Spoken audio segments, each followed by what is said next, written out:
আমি এটা কি দেখছি ভাই, নেইমার আসছে ইন্টার মিয়ামিতে? সত্যি? না ভাই, আমার বিশ্বাস হচ্ছে না। যতক্ষণ না ফাইনাল ডিল হবে তার আগে আমার কোনোভাবে বিশ্বাস নেই।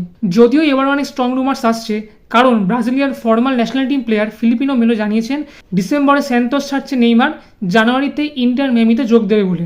ইভেন নেইমার নিজেও জানিয়েছেন যে তারও ইচ্ছা সুয়ারেজ এবং মেসির সাথে রিউনিয়ন করা। বাট এটা তো আমাদের ইচ্ছা। ইন্টার মিয়ামি ম্যানেজমেন্ট টিম জানিয়েছে যে এখন যে কোনো বড় প্লেয়ার্সকে সাইন করাতে গেলে তার আগে ওয়েজেস কমাতে হবে, তা না হলে ইন্টার মিয়ামির পক্ষে অ্যাফোর্ড করা চাপের। ইভেন মেসি কবে ফিরবে তারও কোনো ঠিক নেই, অ্যান্ড হুইচ ইজ অবভিয়াস, কারণ মেসি সবে তার বাবাকে হারিয়েছে, তাই তার টাইম লাগবে।